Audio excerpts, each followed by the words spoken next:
तीनों एक साथ आपके संतुलित रहें, तो उसके लिए पहला नियम है खाना खाने के तुरंत बाद पानी नहीं पीना। ये पहला नियम है। आप बोलेंगे ये तो बड़ी मुश्किल बात है, खाना खाते ही पानी पीते हैं हम तो सबके सब, और बिना पानी पिए खाना ही नहीं खाते। कई लोग तो खाने से ज्यादा पानी पीते हैं, खाना कम खाते हैं, पानी ज्यादा पीते हैं। ये खाना खाने के बाद पानी कभी भी नहीं पीना, क्योंकि महर्षि भागवत कहते हैं भोजनांते विषम वारी, माने भोजन के अंत में पानी पियो तो जहर के पीने के जैसा है। इसलिए वो कहते हैं कभी भी खाने के तुरंत बाद पानी मत पियो।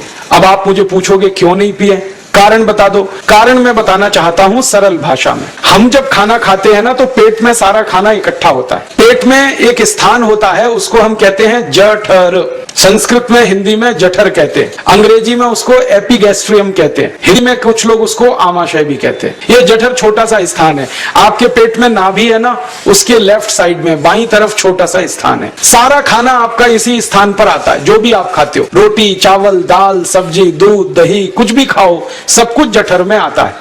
अब जठर में जैसे ही खाना इकट्ठा होता है तो उसमें आग जलती है, और उस आग को कहते हैं जठर अग्नि, मिला के बोल देते हैं जठराग्नि। आप जैसे ही खाना खाते हो, पेट में जठर में अग्नि जलती है, वो अग्नि खाने को पचाती है, और अग्नि खाने को ऐसे ही पचाती है जैसे रसोई घर की अग्नि खाने को पकाती है। आपके रसोई घर में आप अग्नि जलाओ, उसके ऊपर दूध रख दो, दूध में थोड़ा चावल डाल दो, अग्नि जब तक जलती रहेगी खीर तब तक बनती रहेगी। आप घर में अग्नि जलाओ, उसके ऊपर पानी रख दो, उसमें दाल डाल दो, दाल की पकने की क्रिया तब तक चलेगी जब तक अग्नि जलेगी। ऐसे ही पेट में होता है। जैसे ही आपने खाना खाया, पेट में अग्नि जलती है, और जब तक अग्नि जलती है तो खाने के पचने की क्रिया चलती है। जैसे रसोई घर में खाना पकाते हैं, वैसे ही पेट में भी खाना पकता है। इसी को हम पचने की क्रिया कहते हैं, अंग्रेजी में उसको डाइजेशन कह देते हैं। तो आपने खाना खाया, पेट में अग्नि जल गई, अब वो खाने को हजम करेगी, पचाएगी।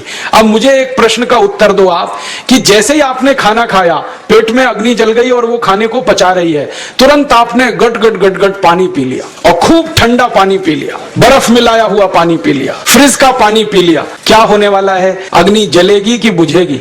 अग्नि के ऊपर पानी डालो तो अग्नि और पानी की दोस्ती नहीं है, दुश्मनी है। पानी अग्नि को बुझा देता है। तो आपने खाना खाया, अग्नि जली, पीछे से गट गट पानी पी लिया, अब अग्नि शांत हो गई, अब खाना पचेगा नहीं, तो वो पेट में पड़ा पड़ा सड़ेगा, और सड़ा हुआ खाना 100 से ज्यादा विष पैदा करेगा, और वो 100 विष आपकी जिंदगी को नरक बना देंगे, और जिंदगी भर आप बीमार पड़े रहेंगे। आपको मालूम है, कई लोग कहते हैं मुझे पेट में बहुत गैस बनती है। ये गैस उन्हीं को बनती है जिनका खाना हजम नहीं होता। कोई लोग कहते हैं कि मुझे पेट में जलन होती है, ये जलन उन्हीं को होती है जिनका खाना पचता नहीं। कोई कहते हैं कि मेरे पेट में एकदम गुम हो जाता है, फूल जाता है। ये सब वो लक्षण हैं जब खाना पचता नहीं। तो खाना पचेगा नहीं तो सड़ेगा, सड़ेगा तो विष पैदा करेगा, और वो विष आपको बीमार करेंगे। इसलिए महर्षि भागवत ने कहा खाना खाते ही पानी मत पियो। समझ में आया? फिर आप बोलोगे कितनी देर तक नहीं पिए? कम से कम 1 घंटे तक। 1 घंटे बाद पानी पियो। आप बोलोगे जी 1 घंटा क्यों? ये जो अग्नि जलने की क्रिया है, ये लगभग 1 घंटे तक ही चलती है पेट में। उसके बाद अग्नि अपने आप शांत हो जाती है, उसके बाद पानी पी लो। तो खाना अगर 10 बजे खाया तो 11 बजे पानी पियो, 11 बजे खाया तो 12 बजे पियो, 12 बजे खाया तो 1 बजे पियो, 1 घंटे बाद पानी पियो। अब आपके मन में ये सवाल आ सकता है कि खाना खाने के पहले पी लें क्या? हाँ पी लो, 40 मिनट पहले पेट भर के पानी पी लो। 10 बजे खाना खाना है, 9:20 पे खूब पानी पी लो, जितना पी सकते। 11 बजे खाना खाना है, 10:20 पे पी लो, खूब पानी पी लो, 40 मिनट पहले। आप और एक सवाल पूछ सकते हो कि अच्छा ठीक है, खाने के बाद पानी तो नहीं पिएंगे, कुछ और पी सकते हैं क्या पानी को छोड़कर? तो उसके लिए भागवत जी कहते हैं कि खाने के तुरंत बाद अगर पीना है तो दही की लस्सी पियो, मट्ठा। खाने के बाद अगर तुरंत पीना है तो फलों का रस पियो, गन्ने का रस पी लो, संतरे का रस पी लो, मौसमी का रस पी लो, अनार का रस पी लो। अब आप कहोगे ये सब महंगी महंगी चीजें बता रहे हैं, गन्ने का रस, संतरे का रस, अनार का रस, पैसे तो है नहीं। तो सबसे सस्ता रस है नींबू का ही रस पी लो, शिकंजी बना के पी लो, वो तो सबसे सस्ता है। तो खाना खाने के बाद या तो दही की लस्सी पियो या रस पियो। और एक तीसरी चीज है, दूध पी सकते हैं। तो खाने के तुरंत बाद पीना है तो दही की लस्सी या मट्ठा, खाने के तुरंत बाद पीना है तो कोई फल का रस, खाने के तुरंत बाद पीना है तो दूध, पानी 1 घंटे बाद पियो। और अगर एक बात ध्यान रखो तो अच्छा है कि सवेरे खाना खाते हैं जिसको हम ब्रेकफास्ट कहते हैं, नाश्ता, तो फलों का रस पीना अच्छा, दोपहर को खाना खाएं तो लस्सी और मट्ठा पीना अच्छा, और रात का खाना खाएं तो दूध पीना अच्छा। जो लोग इस नियम का पालन कर सकते हैं जिंदगी में कभी भी 80 रोग उनको नहीं हो सकते। वात पित्त कफ तीनों ही इस एक छोटे से नियम से संतुलित रहते हैं। तो ये पहला नियम मैंने आपसे कहा। दूसरा नियम एक और है, और वो नियम ये है कि पानी कभी भी पियो, घूट घूट भर के पियो। जैसे गरम चाय पीते हैं, गरम कॉफी पीते हैं, गरम दूध पीते हैं, एक एक घूट भर के, एक एक सिप करके, ऐसे ही पानी पीने की आदत डालो। ये मुंह में एक बार गिलास लगा लिया, गटागट उसको खाली कर दिया, ये तरीका गड़बड़ है। 1 घूट पानी, 2 घूट पानी एक बार में उतना ही पियो। आप बोलोगे ये क्या चक्कर है? बात ऐसी है कि एक एक घूट पानी जब हम पीते हैं तो मुंह की लार पानी के साथ मिलकर पेट में अंदर जाती है, और ये जो मुंह की लार होती है ये क्षारीय होती है और पेट में हमेशा अम्ल बनता रहता है। तो 1 घूट पानी पिया, मुंह की लार इसके साथ अंदर गई, 2 घूट पिया और ज्यादा गई, बार बार लार अंदर जाएगी तो क्षार पदार्थ पेट के अम्ल के साथ मिलेगा। पेट में अम्ल बनता है, मुंह में लार क्षारीय होती है, तो ये क्षार को अम्ल में मिला दिया जाए और ये अच्छे तरीके से मिलकर पेट में जाए तो कभी भी कोई व्यक्ति के पेट को अम्लता नहीं होती, एसिडिटी नहीं होती, और पेट में अम्लता नहीं होती तो रक्त में अम्लता नहीं होती, और जिनके रक्त में अम्लता नहीं होती उनकी जिंदगी में कभी भी वात पित्त कफ के असंतुलन की स्थिति पैदा नहीं होती। इसलिए पानी घूट घूट करके पीना। मैं आपको एक छोटा सा मेरा ऑब्जर्वेशन बताता हूं, परीक्षण। आप भारत देश में या दुनिया में कहीं भी जाओ, मनुष्य को छोड़कर पशु पक्षियों को देखना शुरू करो, वो पानी कैसे पीते। किसी चिड़िया को पानी पीते हुए देखो, किसी पक्षी को पानी पीते हुए देखो, वो चोंच के 1 बूंद के बराबर ही पानी उठाता है। एक बार में 1 बूंद पानी लेगा, फिर थोड़ी देर चोंच चलाएगा, फिर पिएगा, फिर दूसरी बूंद लेगा, फिर चोंच चलाएगा, फिर पिएगा, फिर तीसरी बूंद। एक एक बूंद पक्षी पानी पीता है। कुत्ते को पानी पीते हुए देखो, चाट चाट के पानी पीता है। शेर को पानी पीते हुए देखो, चाट चाट के पानी पीता है। जितने जानवर चाट कर पानी पीते हैं, जितने पक्षी एक एक घूंट पानी पीते हैं, किसी भी पक्षी और किसी भी जानवर को डायबिटीज नहीं है, किसी को अर्थराइटिस नहीं है, कोई पक्षी ओवरवेट नहीं है, कोई पशु ओवरवेट नहीं है, वो सब स्लिम और ट्रिम है, क्योंकि वो इतने होशियार हैं, पानी चाट के पीते हैं या घूट घूट करके पीते हैं। अब मुझे ये हैरानी होती है कि ये पशु पक्षियों को कौन सिखाता है? वो अपने जन्म से ये ज्ञान सीख के आते, उनका कोई गुरु नहीं है, उनका कोई विद्यालय नहीं है, उनके कोई प्रशिक्षण शिविर नहीं लगते,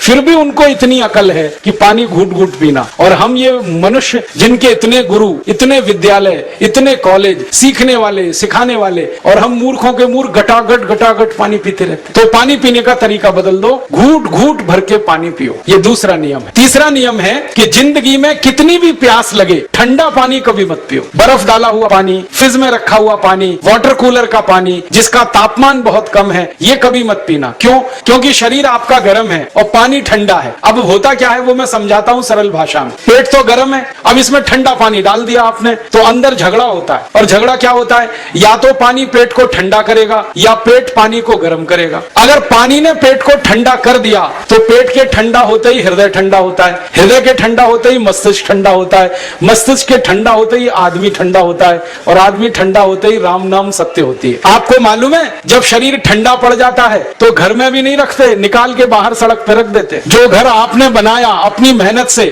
शरीर के ठंडा पड़ते ही निकाल बाहर करते हैं उस घर में से, और फिर चिल्लाने लगते हैं लेके जाओ, जल्दी लेके जाओ, इसको जला के आओ। माने ठंडे शरीर की इज्जत नहीं है। तो ठंडा पानी क्यों पी रहे हो भाई? बंद कर दो। कोई जानवर ठंडा पानी नहीं पीता, कोई पक्षी नहीं पीता, तो आप ये ठंडा पानी पीना बंद करो, सादा पानी पीना शुरू करो। और गर्मी के दिनों में बहुत अगर आपको तकलीफ है तो मिट्टी के घड़े का पानी पी लेना, फ्रिज का और बर्फ का नहीं पीना। ये तीसरा नियम है। और चौथा और आखिरी नियम है कि आप सवेरे ही सवेरे जब सोकर उठते हो तो सबसे पहले पानी पियो। जैसे ही आपकी आंख खुल गई तो पहले 2-3 गिलास पानी पी लो, उसके बाद आप टॉयलेट में जाओ। उठते ही पानी पियोगे तो 2 फायदे हैं। पहला फायदा यह है कि पानी पेट में जाकर बड़ी आंत को साफ करता है, और जैसे ही बड़ी आंत की सफाई होगी पेट पे दबाव पड़ेगा और आप संडास घर में जाएंगे, 2-3 मिनट में पेट आपका साफ हो जाएगा। जिनका पेट सुबह एक बार में साफ हो जाता है उनकी जिंदगी में कभी रोग नहीं आता। इसलिए सुबह सुबह उठते ही पेट साफ होना जरूरी है। और उठते ही पानी पियोगे तो मुंह की जो लार है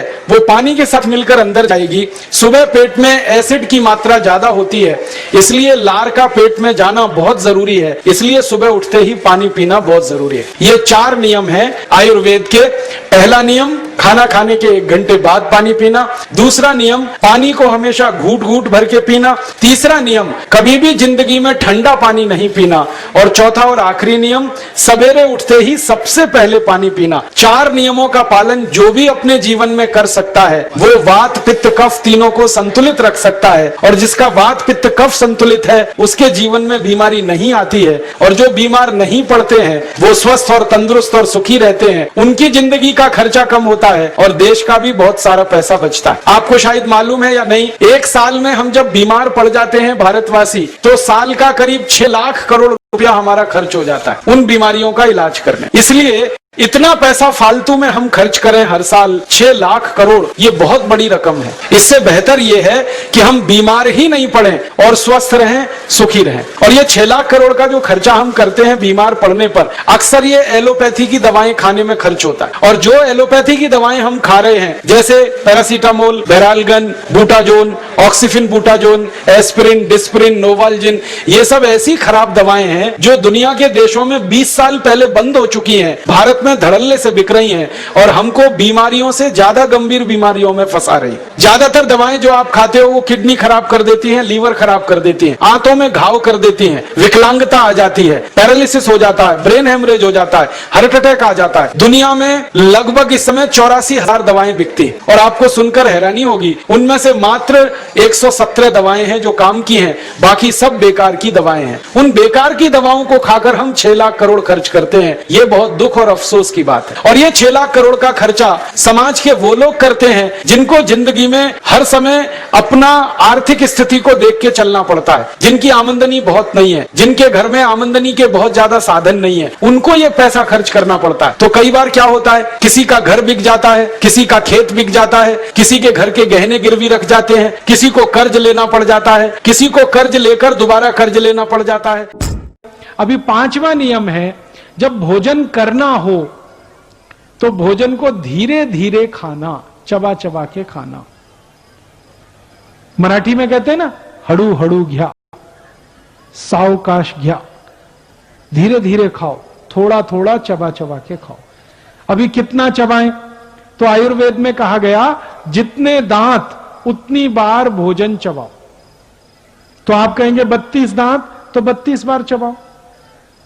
भाकरी का एक टुकड़ा मुंह में रखा, 32 बार चबाना, तो बिल्कुल लार के साथ मिलके अंदर जाएगा, बहुत जल्दी हजम होगा और सबसे ज्यादा ताकत शरीर को देगा।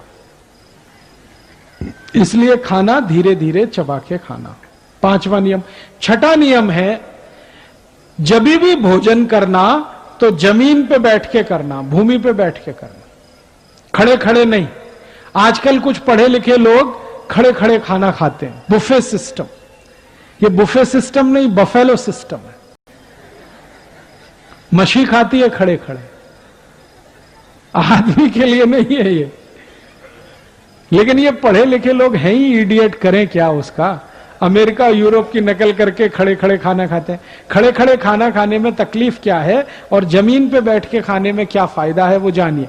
जब हम भूमि पे बैठे हैं ना, ऐसे करके सुखासन में आलती पालती मार के ऐसे बैठ गए, तो हमारा जो नाभि है ना, वो गुरुत्वाकर्षण बल के सीधे संपर्क में है।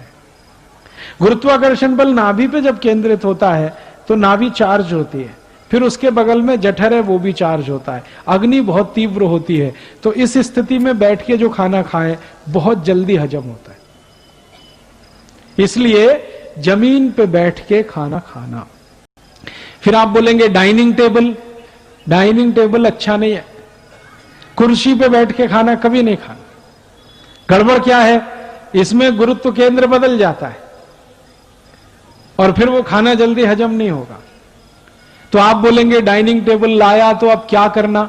डाइनिंग टेबल लाया है तो बेच दो, बेकार है वो, कुछ काम का नहीं है। अब बहुत लोग कहते हैं बेचने का दिल नहीं करता, तो मेरा एक सुझाव है, उसका पांव काट दो, एकदम नीचे आ जाएगा। तो जैसे पाटा होता है ना, लकड़ी का पाटा, वैसे डाइनिंग टेबल पे थाली रख के आप जमीन पे बैठ के खाना, उसका ये उपयोग।